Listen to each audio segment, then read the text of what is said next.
The ACC Football Championship game is set, and boy, did we have a bumpy road getting here. Let's bring in the squad. You're talking ball with the ACC Squad, sponsored by Game Time. From Florida State to North Carolina, from Syracuse to Miami, and from NC State to California, it's the local experts of the Locked On Podcast Network, bringing you scoops, breakdowns, and the most comprehensive preview of the upcoming ACC weekend. Hang on, it could get loud, it could get heated, and it will definitely be fun. Squad up, you're part of the ACC Squad. Shout out to the everydayers, and thank you so much for making the squad your first listen and your first watch today. I am Alex Donno from Locked On Canes. I was hoping Jackson Holzer from Locked On Syracuse would take today off, but I don't have that kind of luck. We got Kenton Gibbs and Grayson Boone from Locked On Wolfpack. We got JJ Jackson from Locked On Blue Devils, Isaac Shade from Locked On Tar Heels, and this episode is brought to you by FanDuel. You can start the season with a big return on FanDuel because new customers can place a $5 bet, and you'll get started with $150 in bonus bets if you win that first $5 bet. Visit FanDuel.com to get started. We had a bunch of brawls over the weekend in college football. Rivalry weekend got very heated. And, yeah, friends, we have an ACC Championship game set for this Saturday in Charlotte. It's going to be the SMU Mustangs. We already knew that. Taking on the Clemson Tigers. Now, Clemson gets in because my Miami Hurricanes, they couldn't do that one thing, and that was protect a 21-point lead against Jackson's Syracuse Orange. So, Jackson, congratulations on the upset, sir. Thank you. I did not play, but I will certainly take the congratulations. What a game. That was fun. Whoever won that game, it was a fun game. Donno, is that the word you would use to describe it? Was it fun? Oh, it was definitely more than fun. It was amazing. It was See, we got to stick it to Miami. That was the best part. We got to basically ruin their season. Ooh. Maybe they still have a shot. Maybe. But guess what? We can talk about all the playoff scenarios in the world, but if Clemson wins, it's over for your Miami Hurricanes. I was listening to some of the Hurricanes podcast. I was listening to Locked On Sports Miami, the IDGAF Bowl. Ooh, man. All you had to do was protect a 21-point lead. That's all you had to do to Syracuse. See, nobody knew Syracuse football until Saturday. Nobody. We did. ACC squad knowers did. ACC teams knew. But national media, no clue. They see Syracuse on the schedule. It's like they ignore the record. They ignore that Kyle McCord's one of the best passers in the country. And they just look at the brand and they say, well, Syracuse football, they're just not very good. They just can't be good, right? How can they beat Miami? Even myself didn't pick Syracuse to win. I did think they were going to keep it close and competitive, but a lot of people were just like, this is going to be a write-off. Miami's going to win. Why play the games? I think we can eliminate the hypothetical now, right? Can we eliminate that? Yeah. Hypothetically speaking. Instead, let's just play on the field. Let's look at the results. And guess what? I think the better team won on Saturday. Oh, I think that's right. The better team. Oh, boy. You had a 21-point lead. A 21-point lead. Hear me out. A 21-point lead. And you lost? And the 21-point lead was early in the game. It was early. Yeah. You're all cocky because your coach got to shower again finally. He got to shower for 3 straight games. Syracuse, obviously Syracuse was the better football team that day. Obviously, Syracuse was better that day, or Miami wouldn't have lost that game. Now, unfortunately for me, better that day. Miami has an unserious defense. And that's true. Taking nothing away. Kyle McCord did what he did all season long. 380 passing yards was even above his average, I think, against Miami. That's not even a lot for him, honestly. That's like 280. But I'll tell you, Miami's defensive breakdowns, unfortunately, did not surprise me. Honestly, the one thing that did surprise me was the fumble taken back the other way. Because if you told me Xavier Restrepo would be the guy to cough up the football in what turned out to be really the turning point and game-changing play of that game, that's not what I expected. You're going to give me anybody else in that receiving core who would cough up the football for a return the other way. Restrepo was the last guy I would have imagined. And unfortunately for Miami, when your defense is that unserious, the margin for error for your offense is virtually zero. It's virtually zero. And Cam Ward played great. Like, it wasn't his fault. He didn't fumble. He didn't throw any interceptions. He actually had, if you go by the Pro Football Focus ratings, he actually had his best game of the season against Syracuse. But when your defense lets you down and when you just make too many mistakes, which again has been Miami's MO, even in games that they've won this year, things like that can happen. And it's why I wasn't shocked. Listen, protecting a 21-point lead is one thing. Even when Miami was up 21 points heading into the second quarter, I'm like, stop the count. It's too early in the game. Maybe they could hold a 21-point lead in the fourth quarter, not in the second quarter. They got up too early. I'm going to tell you something. Jackson, the last time somebody got to preaching like that in New York, someone yelled, "Get your hand out my pocket," and Malcolm X's funeral preceded that shortly after. That was the best part, Kenton. I'm not in New York right now. I'm not in New York. I'm in South Florida. He's in my garage right now. Jackson, oh my God, Jackson is in your trap right now. Jackson is in. This is like finding out that Kendrick Lamar recorded "Squabble Up" in Toronto. What is this? What is this? You know what? I'm gonna say this, and I mean this from the most genuine place possible. I don't believe that every loss should be a requiem of a coach's hire or whether or not his job should be on the line. This should absolutely be a requiem for Miami and Cristobal. I don't care what anyone says. It's not just about what the expectations were coming into the season. It's the way in which you lost this game. Don't get me wrong. I love the Mob. I think higher of Syracuse's defense than most people do. Anybody who knows me knows if Marlowe Wax has no fans on this earth, I am gone. With that in mind, you can't run the ball to melt the clock away against a defensive line that is exponentially smaller than you up front. Your two backs, I talk about it all the time, 450 pounds of man meat coming downhill. And you're telling me you can stop it, Isaac. Stop it. You're supposed to be a preacher. Don't be like that. But you get what I'm saying here.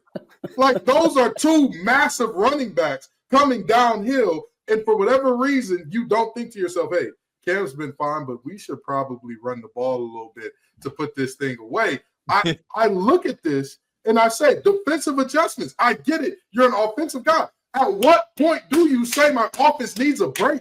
At what point do you look at your D coordinator and say, hey, buddy, what you've been doing so far is not working. They have figured it out. They've hit the lethal shooter. I understand it now. You've got to do something different.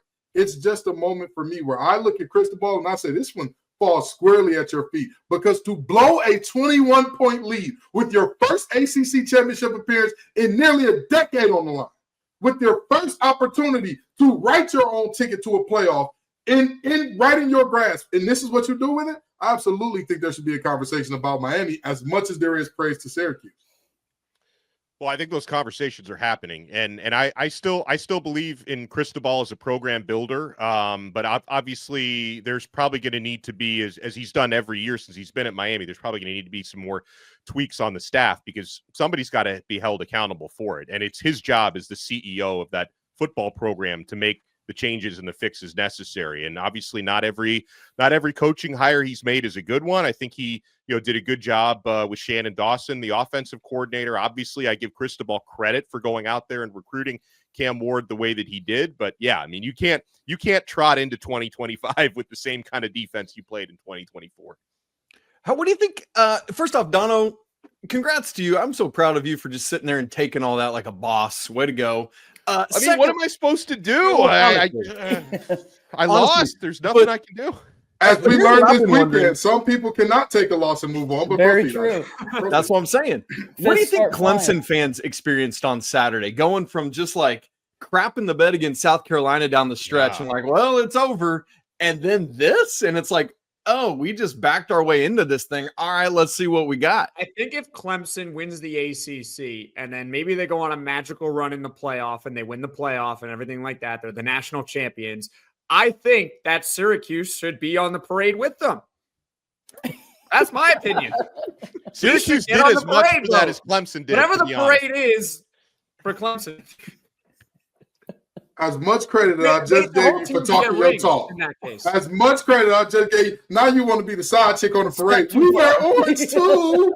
We're the reason they were there. No. I'm just saying because Clemson would have no chance at the playoff if not for Syracuse. But is that it? Is that the point? Okay. Let me let you in on the secret. Okay, I look at this situation for Clemson fans. If you ask me what they experienced, I'll say it's jubilation. Based on what you saw in game one, there was not a snowball's chance in hell that you were getting to the playoff unless you ran the table and dominated. Based on what we saw against Louisville, it was over.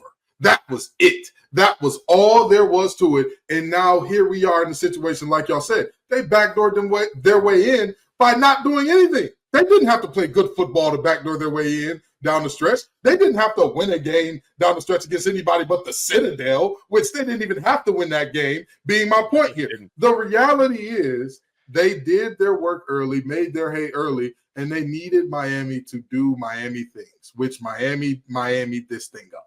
Okay, we're going to say about Miami again this year, just like we have every year in the past. So talented. Nobody's got a more talented roster. The talent is obvious. And yet and still, everybody on this panel has as many ACC championships as Miami in the 2020s. Like has as many ACC championships as Miami since when? What it ever? Do they have an ACC?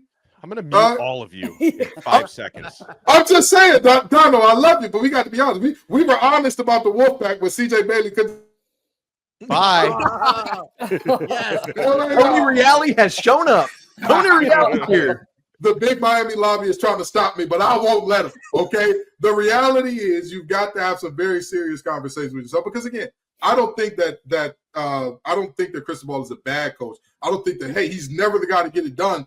But I will say, if this roster wasn't the one to get it done with, I'm not saying that this roster was without holes, but if this roster wasn't one in this year, where if you tell me coming into the season, Florida State's going to win 2 games.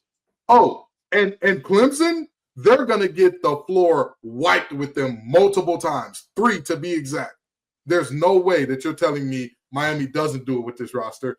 And lo and behold, they didn't do it with this roster. By the way, that Kenton Gibbs mute was brought to you by Life Wallet.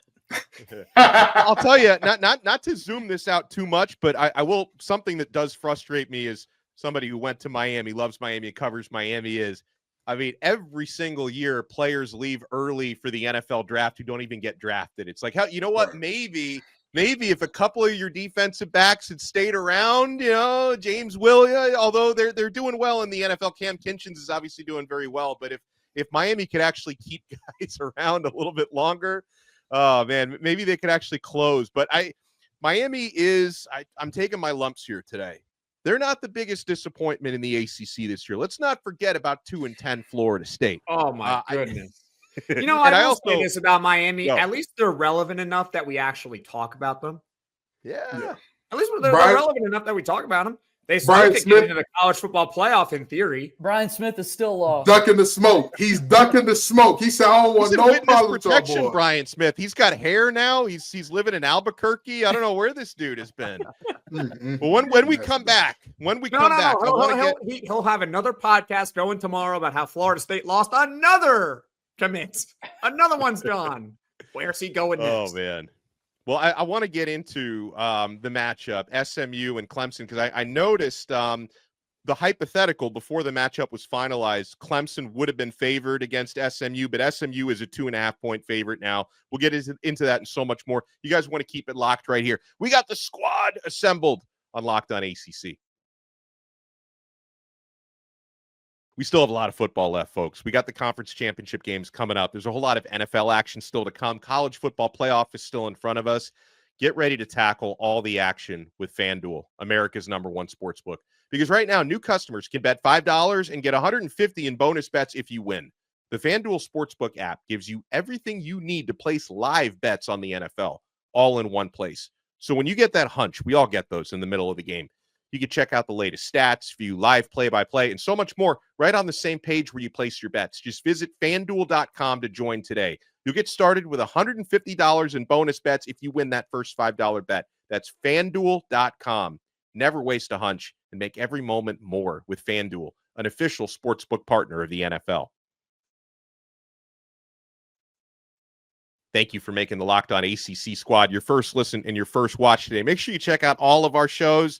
I host Locked On Canes. Jackson hosts Locked On Syracuse. Kenton and Grayson on Locked On Wolfpack. JJ Jackson, Locked On Blue Devils. Isaac Shade, Locked On Tar Heels, and Locked On College Basketball as well, which is I wish I could pivot to basketball, but Miami's not good at that at all right now. The football team is a lot better we got that in common. Yes, we do. Donno, Miami is one of the 5 worst teams in the power conference structure in the net right now in basketball. Carry on. You're cruising for a mute of your own, Isaac Shade. Don't shoot the messenger. I'm just stating the fact, Donno. That's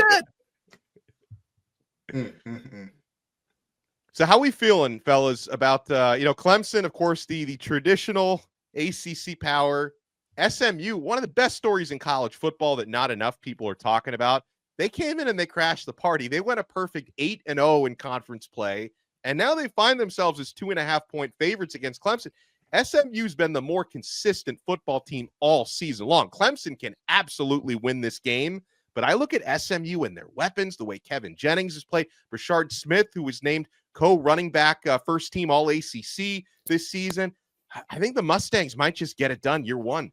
Well, they're one of the teams that have proven they can turn the football over 6 times and still win a football game. That one still hurts. But I will say to Kenton and Isaac and Grayson, everyone in here, best in state. You guys can say it with me here. Best in state. How about the Duke Blue Devils in their 9-3 season? I didn't see that coming.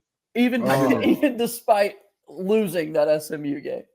Oh, don't worry. Don't worry. We will see how long Duke can hold being good at football. You've had your 2 years in the sun.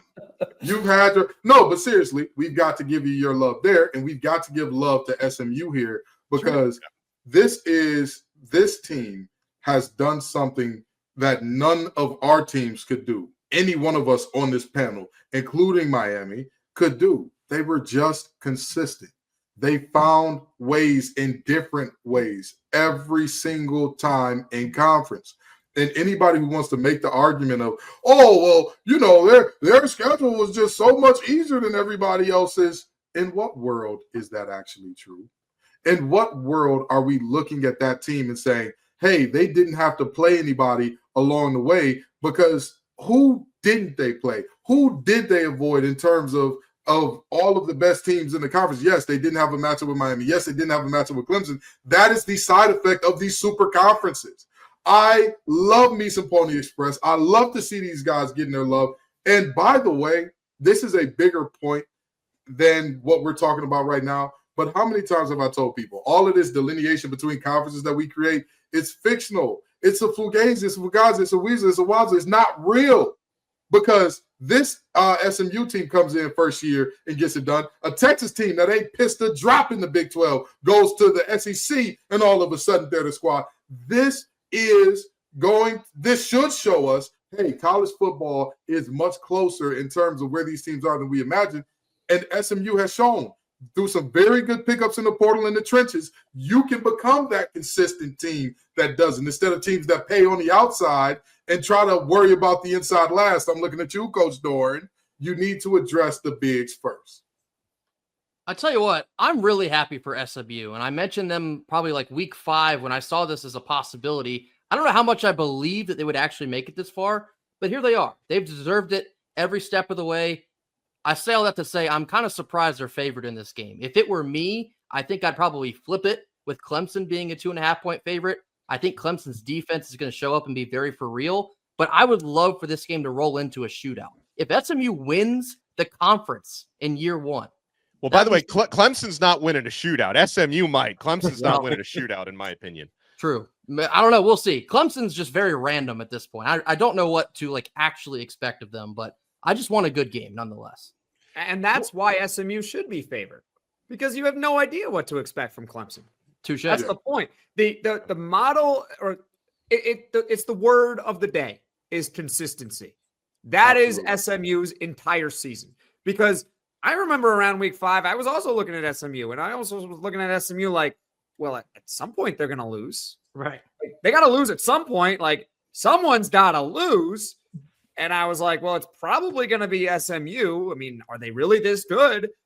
And they just keep they just kept winning, and they just kept winning, and they just keep finding different ways to win. They're winning with a different quarterback than what they had at the start of the season. So I believe that SMU does deserve to be favored, and I do think that SMU is going to win this game.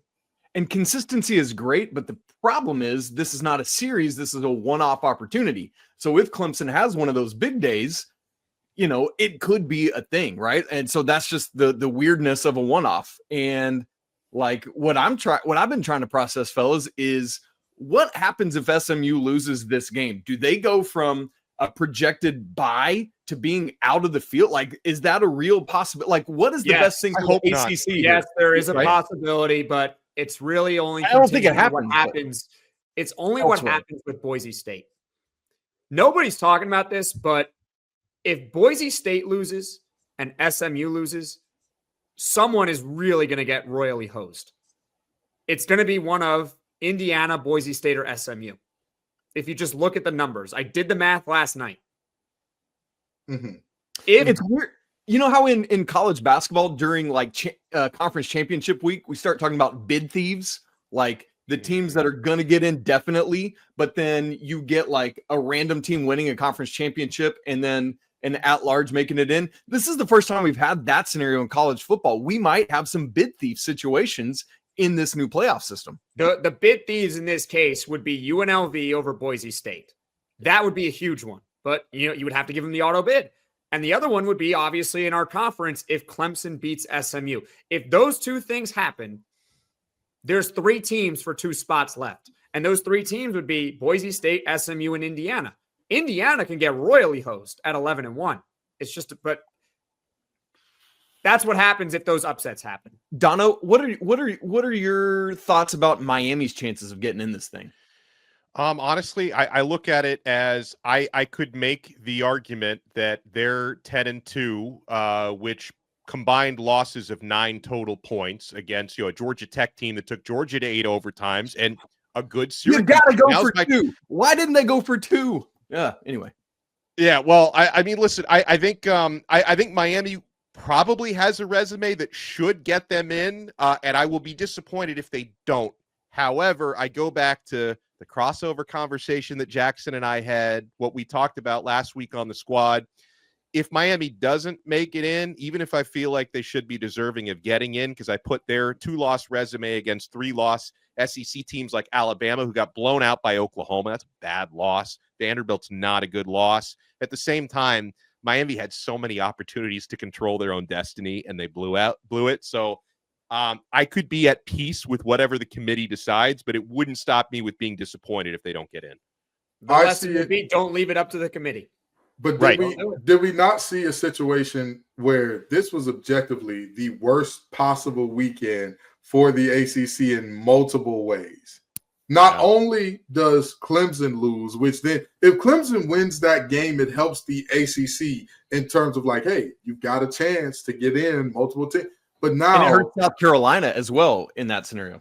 And it hurts South Carolina. It eliminates them. And if SMU loses, you're like, well, you just lost to a team that beat a bubble team out of the SEC. Now it's like, well, hell, you lost to a 3-loss team, and this is what you are. Like, how do we possibly reconcile letting you in? And then Miami is behind both of those teams. It's like, well, you dims the brakes, I guess.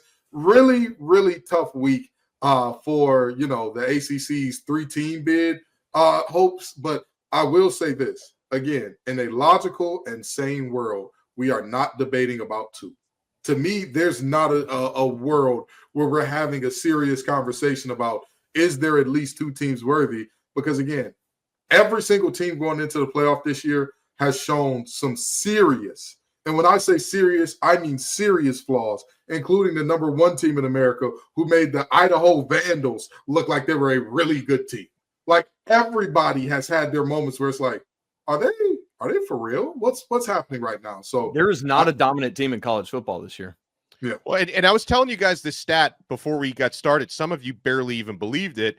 For as much as I have complained about Miami's defense, somehow they have the 24th rated total defense in America. I think that says a lot about college football right now. There's just no defense. Period. No. Well, we had ACC first team, second team, third teamers announced. I want to talk about the first team when we come back. Are there any snubs? Did they get it right? You guys want to keep it locked right here. We're not done yet on this ACC squad.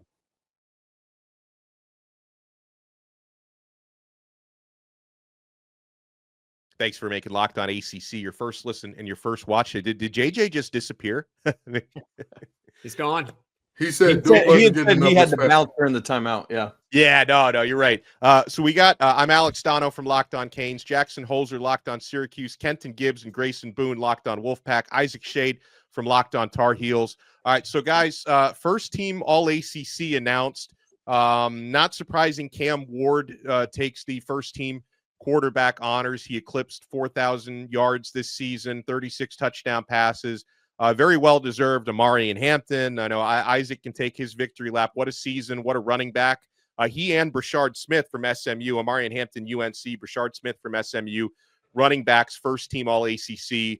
Wide receivers are Xavier Restrepo from Miami, Ja'Cory Brooks from Louisville, Antonio Williams from Clemson. Tight end, hold on. Yeah. Before you go any further, all those Clemson fans who told me I didn't know ball and Brown was the best receiver on that team, can you tell me which receiver was All ACC first team again? Run that back by me one more time. All right. So Clemson representative Antonio Williams. Oh, the guy that Ken said was the playmaker. The one that Ken said was the okay, proceed. I'm sorry. My bad. Just Clemson fans think I hate him and I don't know no ball. Go ahead. Proceed. You're good. All-purpose Desmond Reed from Pitt. He had a tremendous year. I know Pitt faded down the stretch, but what a start to the season. Sorry, Kenton. Offensive tackles, Blake Miller from Clemson, Ozzie Trapillo from Boston College. Guards, Willie Lampkin from UNC, Kalen Rutledge from Georgia Tech. Center, Drew Kendall from Boston College. So that's the offense, guys. Any omissions you saw there? That's pretty much how I expected to come out. The one thing that was weird to me, Donno, was that I did some mathing and nobody was a unanimous first team all selection. Both Cam Ward and Omarion Hampton were the two highest point getters. Yeah. And even they were a couple there were 71 total voters, 3 points for a first team vote, which is like 213. Neither of them even got to that threshold. I thought that was kind of odd that we had no unanimous selections. Yeah. That is a little bit odd. I would have thought that the two of those would probably be unanimous. On defense, defensive ends, Donovan Ezeraku from Boston College, APR Antoine Powell-Ryland from Virginia Tech, Aeneas Peebles of Virginia Tech, Simeon Barrow of Miami, the defensive tackles, also Jared Harrison Hunt from SMU, linebackers, Kyle Lewis of Pitt, Barrett Carter from Clemson, Teddy Buchanan from Cal, cornerbacks, Noah Williams from Cal, Chandler Rivers from Duke, safeties, Jonas Sanker and Isaiah Nwokobia from SMU. That's on the defensive side, fellas. Your thoughts? You know, I don't think that there can be too much argument about most of these guys. Like even the guys where you would want to say, oh, my guy has a case. You've got to be very, very honest with yourself, right? As much as I love Davin Van, there's not a world where you could say he out-impacted 16 sacks apiece from Donovan Ezeraku and APR. Like those two were absolute freaks of nature this year off the edge. And I'll tell you what, when you look at the situation of guys having multiple 4-sack games, you could love to say, oh, Desmond Hurricane Bain, when he was healthy, he was the guy. You can't make a serious argument against either one of those. He didn't have a great year. He was injured for half the year. Yeah, no. Exactly. So you can't make an argument against either one of those bookends. I look at this defensive line at least, and I say they nailed this thing absolutely right, because if Aeneas Peoples didn't play as well as he did, Virginia Tech would have had a much worse season. And I'll leave it at that. Yeah. Hey, that season would have gone a lot worse for them if he didn't show up in a major way. All right, so shout out to Florida State because they have a first-team specialist. This guy was probably the most used punter in the country. It's Alex Mastromano. Florida State punter is named first-team All-ACC. Miami gets their place kicker in, Andy Borregales. I thought that was interesting. I mean, Borregales had a fantastic year. Why I think it's interesting is I thought he got snubbed for the Groza. They named 3 finalists for the Groza. One of those is Fitzgerald, the Florida State kicker. who, to me, it's like a kicker doesn't face a single clutch situation the entire year because your team is 2-10 and he only kicked 12 field goal or only 12 extra points, I should say. I thought Borogalis got snubbed for the Groza, so I was happy to see that he made first team all ACC. And specialists, there was some competition there with some good returners, but it goes to Desmond Reed from Pitt, who had a phenomenal year. Yeah, again, I think Desmond Reed, fantastic all-around player, fantastic all year in all the roles that he was given. And he's another guy. If he does not play as well as he does, as much as we talked about Pitt being clutch in all those situations, how many times did he create a short field for Pitt to score with based on his phenomenal return? So, I mean, again, I think all of these make sense. And Mastromano, ice up, son. Get your legs some rest, man. Boy, I tell you, that we have not seen the guy have to. He was the best player in Florida State this season. Listen, I know they don't win 2 games without him. Norvell got tired of saying game ball, Mastromano. Another game ball, Mastromano. Hey, guys, guess who the player of the week is this week? It's DJ Alex Mastromano. That's you who give it is. out good balls for going. I cannot believe that DJU was the quarterback at one point for Florida State. That's how weird this season has been. Yeah. Feels like a long time ago. Brocktober was also a long time ago. Shout out to those guys. They then Luke Croman Vember was after that, or Luke Vember. They got a lot of AI generated characters playing quarterback, man. Yeah. I mean, I will say, like, to Florida State's credit, they're trying to make the necessary moves with their coordinator hires. I mean, I really like their defensive coordinator hire, Tony White from Nebraska. Now their offensive coordinator hire is Gus Malzahn. It kind of feels like when Jimbo Fisher hired Tony Petrino at Texas A&M. It's kind of like a desperation move, and it didn't really mess. I'm not really sure if I still believe in it, unless he can find a way to get Cam Newton another year of eligibility at Florida State. I'm not so sure how much I believe in the Malzahn move, but they're trying to fix their offense and their defense in a big way. Well, they don't really have a choice, do they? They kind of do have to fix it. They went 2-10, but I don't know. I don't know. You know what? I think we're looking at this all wrong. Okay. Florida State is fighting the same battle that we fought on this channel many a time, where we talked about, hey, the ACC isn't getting enough respect. We're not getting enough respect. Florida State took boycotting the playoffs so seriously that they said, we're going to make it so there's not a chance that anybody thinks we sniffed the playoff this year. And that's how dedicated they are to saying the ACC was done wrong. Norvell and company, I commend you. The sacrifices along the way, I commend you. DJU, who's going forth to learn some enterprise rental car, I commend you for taking all the get your CDL memes for the greater good of the ACC. We appreciate you all. We really do. But before we all go, okay, I have a thought for you. You mentioned boycotting and actually got my mind thinking here, okay? Okay. Let's say that there is a conference champion this week, or not a conference champion. Let's say there will be. That's a great. Okay, no, let's say one of the conference. Let's say Boise State or SMU lose. Mm-hmm. Let's say one of them lose, right? And they get left out of the college football playoff as a result. That means they get penalized for playing that extra game, right? Yeah. If that happens, I have a new theory for you all. Boycott the conference championship game. Oh. You ran that by me over the weekend. If you get penalized for playing in your conference championship game, I'm telling you, committee, don't you dare do it. Don't do it. If you penalize these teams for playing in their conference championship game, then I'm saying you should just boycott them entirely, that there's just no point in playing. Jackson, what's the highest level you stopped playing sports at? High school. Well, did your high school win anything? City championship, state championship? We won a state championship. So what the hell are you talking about, Jackson? You can't give up the opportunity to do. I understand what you're saying. If you're telling me that SMU, who should be a lock to the playoff, but in some weird scenario were to be left out, it would be ridiculous, right? We'd all agree it would be ridiculous. Absolutely. Yeah, it would be. So then what's the point of playing the conference championship game? But you can't live your life based off the ridiculousness of the committee. We sat here and watched Texas be propped up all year based on what?